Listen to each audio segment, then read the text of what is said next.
Welcome to Strictly Facts, a guide to Caribbean history and culture, hosted by me, Alexandria Miller. Strictly Facts teaches the history, politics, and activism of the Caribbean and connects these themes to contemporary music and popular culture.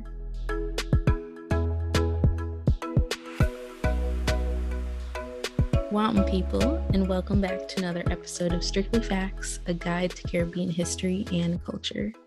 This episode is a little bit different from what you're probably used to. It's just a solo, but I'm thinking through some thoughts that I had this week, and obviously still nonetheless inspired by my eternal love for Caribbean history. You probably saw that Barbados celebrated National Heroes Day on April 28th, its first as a republic. My social media timeline was flooded with commemorative posts, especially hailing Bayesian queen and billionaire mogul Robin Rihanna Fenty, to which the holiday was her first since being named as a national hero last November. The ever-interested historian in me took to researching the Republic's other national heroes, which include the father of independence and Barbados' first prime minister, Errol Walton Barrow, also Sir Grantley Adams, the first premier of Barbados, also a lawyer, social justice advocate, and the first prime minister of the West Indian Federation. First and only. You can head back to our episode from August for a little bit of a refresher. And Bussa, an enslaved West African man who led the largest slave revolt on the island in 1816. Barbados also recognizes Methodist leader Sarah Ann Gill for her commitment to religious freedom during a time when the Methodist Church was being ousted in Barbados. Samuel Jackman Prescott, the first person of African descent to be elected to Parliament in 1843.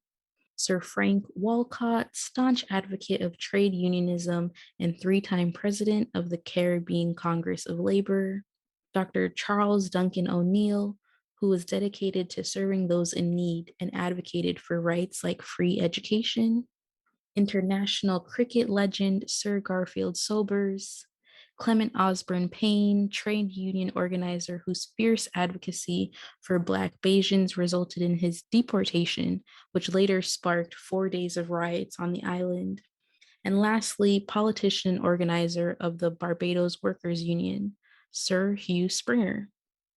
Learning about these Bayesian heroes led me down a never-ending path of looking at national heroes across the region, noting similarities like major revolutionaries during slavery, but I also noticed some absences. Like, for example, there are oftentimes so few women on these lists, if any at all. I thought of what it means to be a national hero, not just for the immediate recognition of one's work, but also what the importance of their contributions to our region really holds for our future. In Jamaica, for instance, there have been so many battles and discussions, whether on social media or outwardly, about why Bob Marley isn't a national hero. I, for one, y'all know my favorite and adored artist and performer Louise Bennett added to our list of national heroes. While I know it's literally impossible to include every important person in Caribbean history, I would love to see some additional faces to our list of heroes so that their legacies remain integral to generations down the line. So sound off in the comments, retweet our post this week, or send us a voicemail from our website and let us know, who are some of your personal national heroes? Who would you like to see added to the list and why? And who knows, they may be featured on an upcoming episode. Till next time, Strictly Facts. Licklemore. Thanks for tuning in to Strictly Facts. Visit strictlyfactspodcast.com for more information from each episode. Follow us at Strictly Facts Pod on Instagram and Facebook, and at Strictly Facts PD on Twitter.